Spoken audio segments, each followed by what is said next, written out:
Before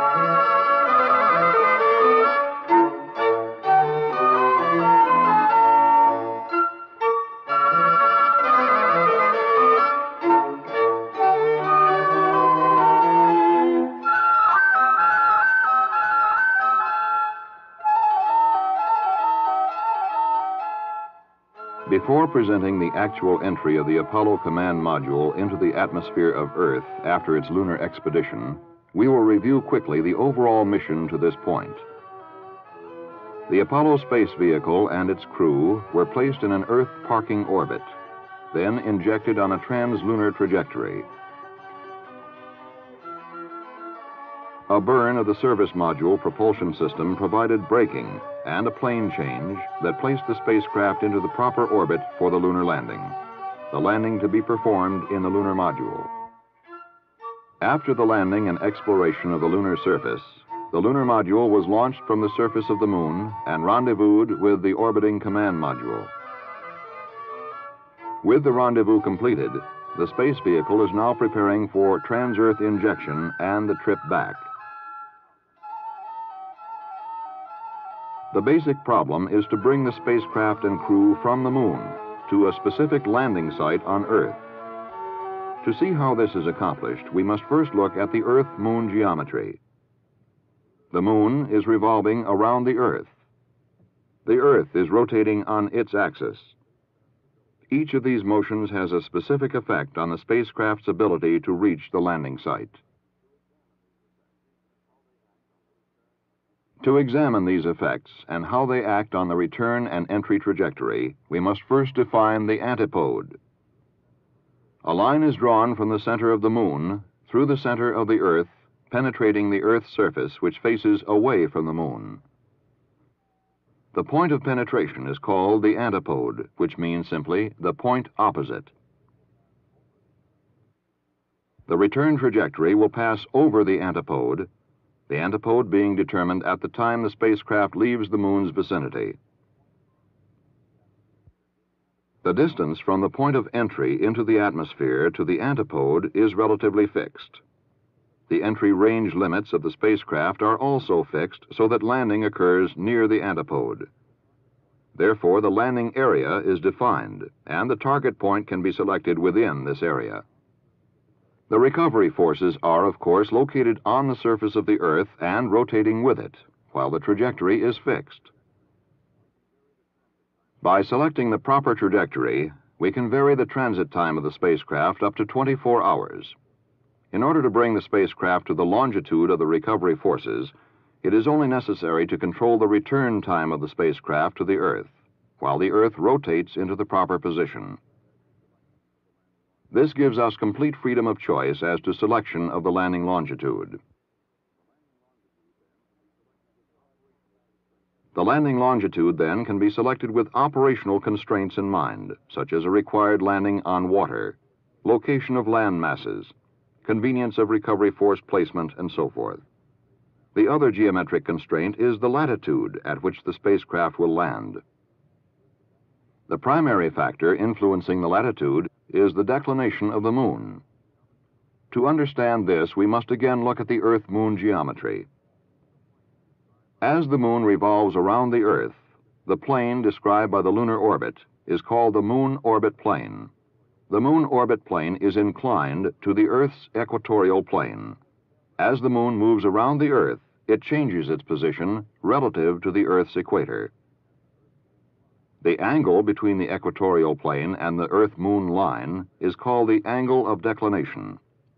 This angle varies from a maximum when the moon is here to 0 degrees when the moon is here. The return trajectory begins at the moon and must pass over the antipode. This means that the plane of the return trajectory must contain the Earth-Moon line. The injection burn to start the lunar spacecraft on its return trip will also fix the plane of the return trajectory. This plane can be rotated around the Earth-Moon line. The limits of this rotation are determined operationally. This range of planes, along with the entry range limits, determines the range of latitudes that can be achieved. Because of the relatively short entry range and thus the small distance from the antipode to the target point, it can be seen that the latitude range is quite small. The landing latitude selected within this range is essentially fixed at time of trans-Earth injection.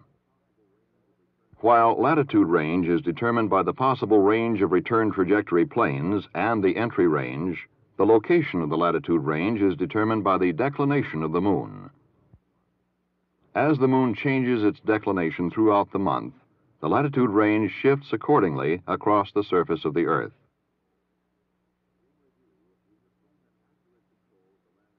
In review, we have seen that accurate control of the landing longitude can be achieved by varying the transit time of the returning spacecraft until the Earth and recovery forces have rotated to the desired position. The range of landing latitudes is determined by the range of return trajectory planes and the entry range. The position of this band of landing latitudes, on the other hand, is relatively fixed by the declination of the Moon at the time of trans-Earth injection. Thus, control of landing latitudes is extremely limited. To understand how the entry trajectory is shaped, it is necessary to understand the conditions existing at entry. The spacecraft will enter the upper limit of the atmosphere at an altitude of 400,000 feet. This altitude is, by definition, where the perceptible atmosphere of Earth is first encountered. It will enter at a speed of approximately 24,500 miles per hour. This is a speed considerably greater than that required to put the spacecraft into circular orbit around the Earth. This means that if we take away the atmosphere, the spacecraft would approach the Earth and arrive at a point called the vacuum perigee altitude. This would be the point of closest approach of the trans-Earth trajectory if Earth had no atmosphere. Since the velocity of the spacecraft is greater than the velocity required to achieve circular orbit, the momentum of the spacecraft would cause it to move away from the Earth after passing the point of closest approach. But Earth does have an atmosphere. The vacuum perigee altitude is located well below the limit of the perceptible atmosphere. If the spacecraft could be controlled to precisely the correct flight path angle, capture could occur as a result of atmospheric drag on the spacecraft. However, if the spacecraft relied only on drag, the corridor would be too narrow to guarantee a safe return. To see why this is, let's take a closer look. To achieve a safe capture and entry using only atmospheric drag, the spacecraft trajectory cannot exceed very narrow limits. That is, it must arrive within a given distance of the nominal vacuum perigee altitude. This can be related directly to the angle at which the spacecraft enters the atmosphere. This range of flight paths is called the entry corridor. If the spacecraft enters at an angle shallower than that of the upper or overshoot limit of the corridor, it will skip off the atmosphere like a flat stone off a pond of water and go into an orbit that will not allow it to re-enter until its oxygen and power are exhausted. If the spacecraft should enter at an angle steeper than the lower or undershoot limit, the high G forces involved would incapacitate the crew and could exceed the spacecraft's heat and structural capacities and cause it to burn up like a meteor. Therefore, to achieve safe entry, the spacecraft must follow a trajectory within the entry corridor. However, with the limitations of hardware and trajectory design over translunar distances and velocities, it is impossible to control the trajectory to guarantee an approach closer than this, to the nominal vacuum perigee altitude. Since this is directly related to the entry corridor, it can be seen that if atmospheric drag alone is used as a controlling factor, it is impossible to guarantee a safe entry. Therefore, aerodynamic lift is used to assist the drag force and widen the corridor to acceptable limits. The aerodynamic characteristics of the entry vehicle or command module play a decisive role in the Apollo atmospheric entry phase, especially since even after the corridor is achieved, future errors could result in disaster. We will look at this later. Now let's see how this lift is generated. The Apollo command module is basically conical in shape. It will enter the atmosphere blunt end forward.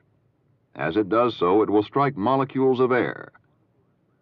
According to Newton's first law, a particle at rest or in motion tends to stay at rest or in uniform motion in a straight line until acted upon by an outside force. The spacecraft provides this force, deflecting the particles of air. According to Newton's third law, to every action there is an equal and opposite reaction. Then, just as the air is acted upon by a force from the spacecraft, the air imparts a force on the spacecraft of equal magnitude, but in the opposite direction. This line represents the symmetrical center line of the command module. If the center of gravity were located on this axis of symmetry, then all air striking the blunt end would be deflected equally in all directions. This means that the aerodynamic forces of the deflections perpendicular to the axis of symmetry would be balanced. Then the only effect of the interaction of the spacecraft and the particles of air would be along the axis of symmetry and opposite to the direction of the spacecraft motion. Therefore, the only aerodynamic force acting on the spacecraft would be in a direction opposite the direction of spacecraft motion. This force is called drag. If, however, the center of gravity is shifted off the center line, a new set of conditions occurs. The spacecraft now realigns itself according to the shift in the center of gravity. This new alignment is a stable trim attitude. That is, if the spacecraft should deviate from this attitude, aerodynamic forces will tend to restore it to this position. Now, the air strikes the spacecraft more on one side of the center of gravity than the other. Again, the spacecraft behaves according to Newton's laws. More air is deflected downward. Thus, a lifting force is created on the spacecraft. The center of gravity is fixed relative to the spacecraft. By rolling the spacecraft about its center of gravity, the direction of lift can be changed and aerodynamic control achieved. We can now see how this affects the limits of the entry corridor. If the entry angle is steep, a lift-up attitude can be held to bring the spacecraft onto a safe entry path. If the angle is shallow, lift-down can achieve a safe entry. Therefore, the entry range or entry corridor is expanded. The spacecraft must be controlled to arrive within slightly less than plus or minus 15 miles of the desired vacuum perigee altitude. This after falling along the return trajectory of over 250,000 miles. We have seen what defines the entry corridor with its overshoot and undershoot limits.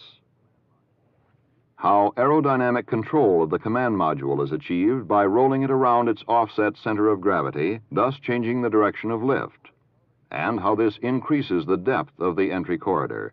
We are now ready to see what happens to the command module during the entry phase.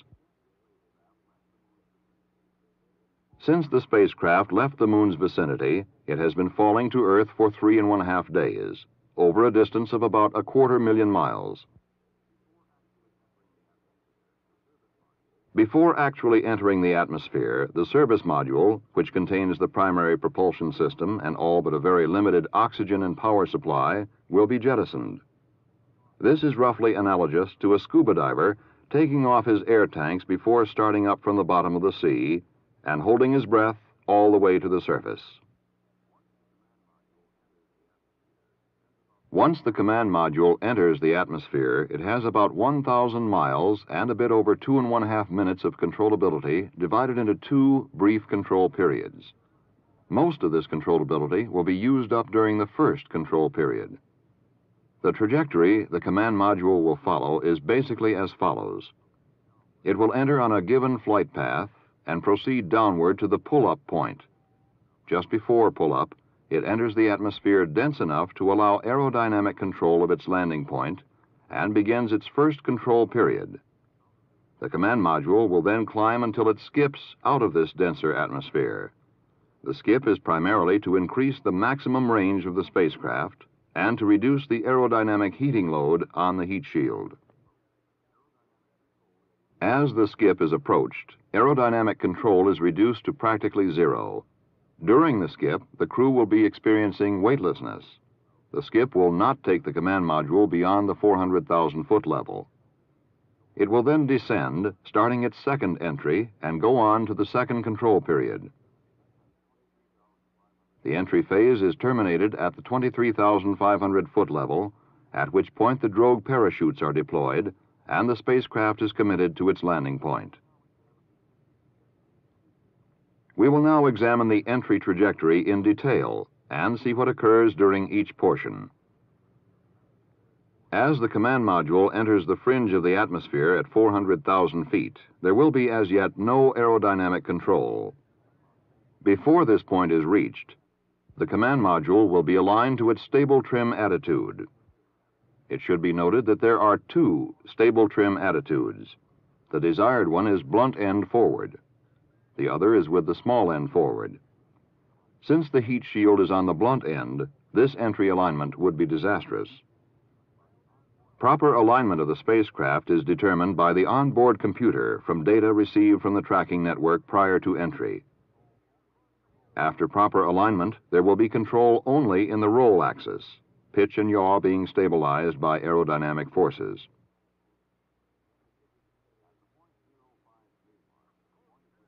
At the 0.05 G mark, the point at which deceleration can be sensed for the first time, limited aerodynamic stabilization of the spacecraft will be evident. The spacecraft will be in a lift-up attitude, which, in the nominal case, will be maintained until the first control period.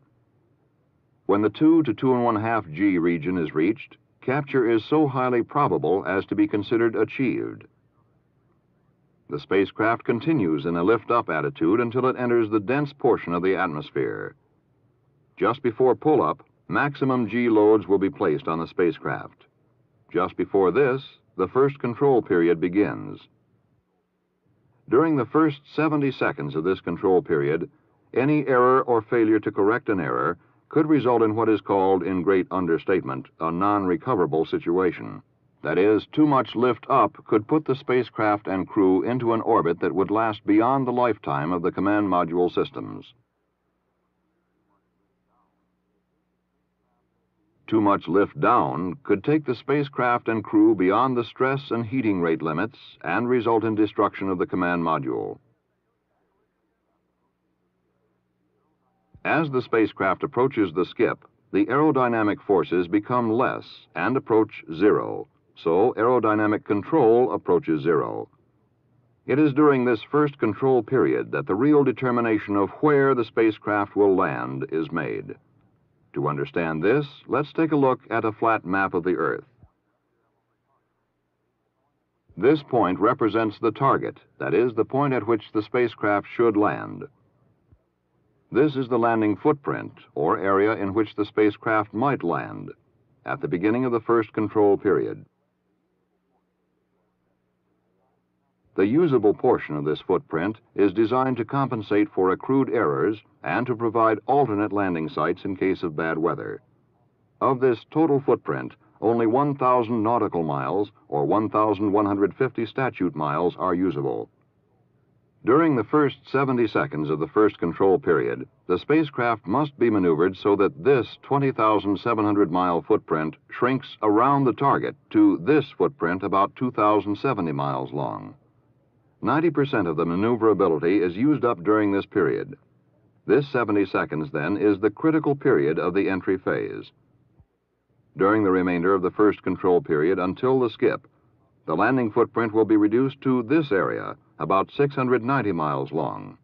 Only minor adjustments of the trajectory can be made as the skip is approached. If all goes well during the first control period, the spacecraft and crew should be on a trajectory that can be safely controlled during the second entry. We are now ready to look at the skip and the final part of the entry phase. During the skip, the crew will ride along and monitor the trajectory, but will have no control over it. However, the command module will be aligned to its trim position in preparation for the second entry. As in the first entry, aerodynamic stabilization begins at the 0.05 G mark. The spacecraft must be properly aligned by this point. The second control period, beginning at 0.2 Gs, will last a minute and a half. While a dangerous skip-out cannot occur, an error could take the spacecraft and crew beyond the stress limits. It is during this second control period that the fine-tuning of the entry trajectory takes place. That is, the spacecraft will be maneuvered to shrink the landing footprint, as determined during the first control period, so that the spacecraft will arrive at the target.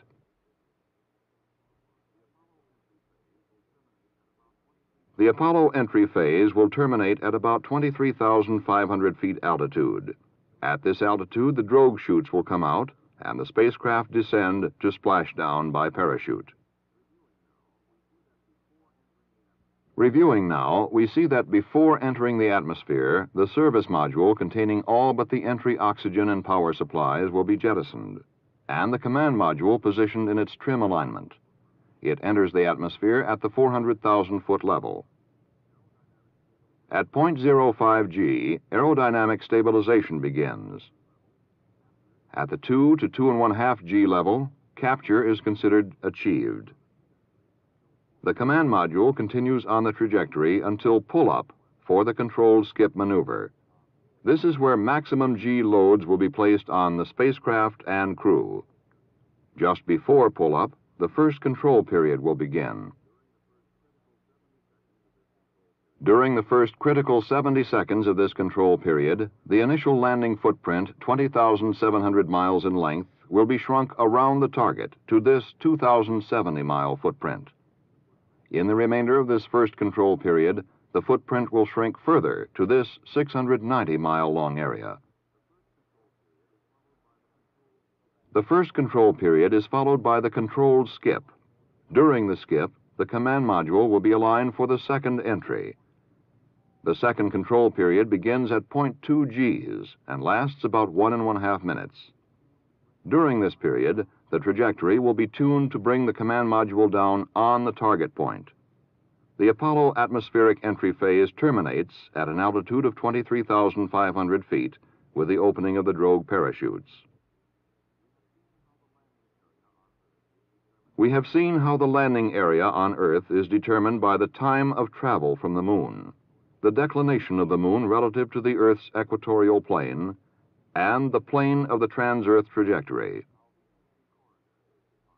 We have seen how the entry corridor is defined, how aerodynamic control of the command module is achieved by rolling it about its offset center of gravity, and we have followed the spacecraft and crew through the entry trajectory.